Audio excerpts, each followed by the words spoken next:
might call Seth Burton from Saltspring Island one of the sharpest knives in the drawer.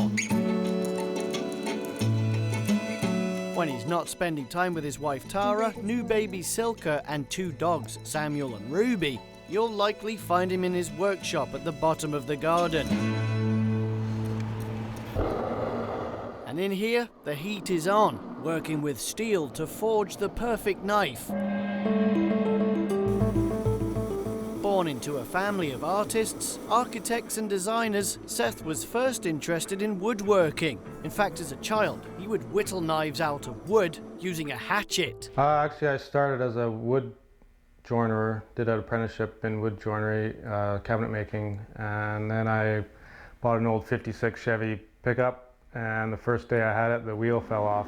Being the hands-on guy that he is, instead of taking his Chevy to the shop to get fixed, Seth purchased a metal grinder and welding gear to repair the wheel himself. Soon enough, friends and neighbours of Seth began presenting him with projects. And then back in '98, I was traveling through New Mexico and ran into a knife maker, the first one I'd ever heard of, and he turned out to be one of the world's best knife makers, Jay Fisher. Seth was inspired to make a living by making knives.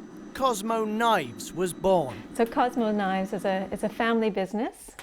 We do everything in-house. It's basically Seth does all of the manufacturing, and then I help a lot with the business and the marketing.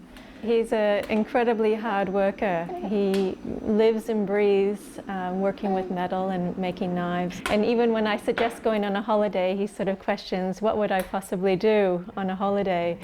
So he's doing what he loves. Seth made his first knife in 1994 from a metal spring belonging to his truck. And since his first effort, he's now built over 2,000 knives. These ones, the blades, are just at 40 grit, so I'm going to have to go through another 8 steps to get it to the finished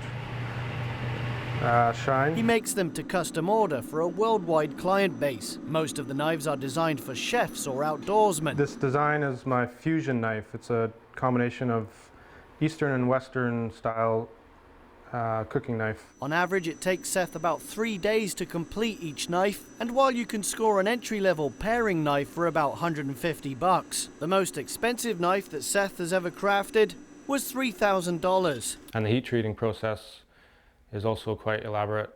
They have to go in and out of the oven at least 4 or 5 times. Maximum 2,500 Fahrenheit.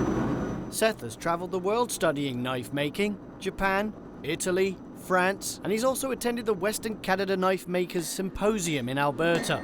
My goal is to create the ultimate knife, so I keep striving for that perfect knife.